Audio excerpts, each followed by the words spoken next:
Nigeria, a nation of 160 million people, the most populous black nation and ninth in the world. In less than a decade, about 40 million youths would be in dire need of employment. The government can definitely not meet this need. Worse still, technology is rapidly and efficiently replacing humans in the workplace. This is an emergency. Frontiers Consulting, in partnership with Dar Communications, presents Own Your Own with Muyiwa Afolabi.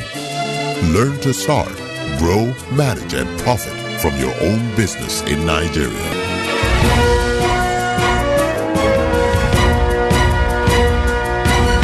Hello, ladies and gentlemen. Welcome to Own Your Own with Muyiwa Afolabi, your business mindset talk show where you will learn how to start, how to grow, how to manage, and profit from your own business. My name is Muyiwa Afolabi. Welcome to Transformation.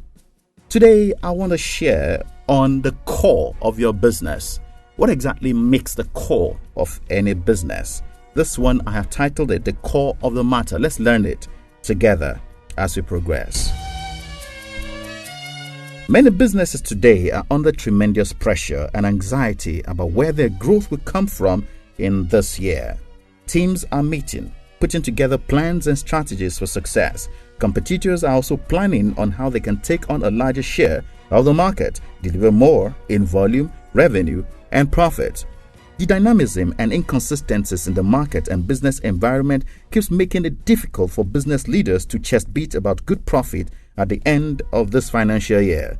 The quality, the commitment, and passion of employees also put a question mark on the likelihood of fully implementing strategy and delivering the expected results. Truth is, many people today are just going to work, doing their best and hoping for the best. Very few are actually confident about success at the end of the period. With the continuous growth in knowledge and capacities for business management and professional business practice, it is quite popular today to declare the customer as king. Marketers are quick to refer to the customer as king, and as far as business success is concerned, efficient customer service is a very critical key to delivering the numbers. Company-wide marketing orientation is also a popular advocacy with serious-minded businesses nowadays, and this philosophy supports the prioritizing of the customer as the most important element in business practice. In fact, without the customer, the business dies. But over time, it's amazing how this business fact has lost its realism and as it were become a philosophy mouthed, advocated, but denied in practice. Hence, no real impact and consequently, no expected results. As a customer, I have on several occasions been exposed to salespeople and customer service personnel who make attempts at satisfying me, and at the end of the day, they just end up irritating me. It's amazing how so many businesses today underrate and take for granted the intelligence of their customers. Customer service ought to have the true ability to service the customer and satisfy the customer.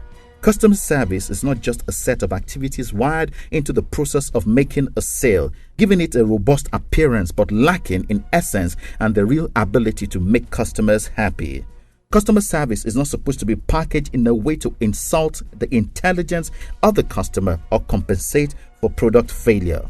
Customer satisfaction should actually have the ability to satisfy the need and expectations of the customer. Many marketers and sales team very much know that customer service and satisfaction packages won't work because it's actually cost-based and sales-driven. It's also put in place as palliatives when the product or service fails to satisfy the customer. So they just do it for the sake of doing it. They know it will not make customers happier or satisfied. If the customer is truly the king, customer service shouldn't be compensating for product failure. It should actually be put in place to make sure the product or service satisfies the customer, that is the king. In my submission, many businesses today are busy mocking, disrespecting, and upsetting their customer, the king, because they are desperately pursuing profit. Hence, their customer service approach is purposed to compensate for their diminishing quality of product or insensitive price increases.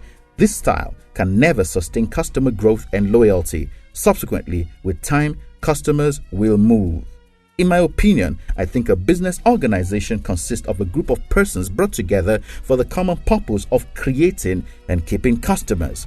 I believe the primary responsibility of any organization is to create, grow, and retain as many customers as possible. Unfortunately, many organizations, out of desperation for profit, sacrifice the source of their revenue and profit, the customer. Respecting a king goes far beyond bowing to the king and saying nice things and praising the king. Real respect for a king is in listening to the king and meeting his needs. Every now and again, I see many businesses miss out on this profound fact and gradually toe the path of subsequent decline and liquidation. Immediately, businesses sense a threat to an impending shortfall in expected revenue or profit. The first to feel the heat is the customer. How? Companies begin to compromise on quality and at times quantity and size of their product. If it's a tangible product, the size may reduce or the quality of ingredients compromised. If companies don't touch the product, they alternatively jack up the price. The customer is most of the time the first victim when a business appears to be struggling. Where then does the marketing philosophy of customers being king apply? Many businesses die today because they keep treating their loyal customers wrong when they experience a revenue or profitability threat by compromising quality or increasing prices. Eventually, these customers who were there to support and grow the business from the start become disgruntled and disappointed and consequently withdraw their patronage and support for the business. What many businesses still fail to embrace is the fact that business survival and growth strategy is about creating, retaining, and growing customers, not just making profit. You can never be profitable without customers. Chasing profit at the expense of your customer defiles logic and will kill your business faster than anything else. Dear friends, respect the customer, respect the king, respect those who make you. Don't use or abuse your support, protect and preserve them. They will protect and preserve you in return. I want to believe you've learned one or two key lessons from today's episode of the program. For questions, consultations, or team training so as to do well this year in your business, please call 0909 458 0360. That is 0909 458 0360. You can also tweet at me at Frankly Afolabi. That's my handle. At Frankly Afolabi. Better still, you can visit my website at www.muyiwaafolabi.com and Own Your Own blog for contemporary business tips. You'll be glad you did.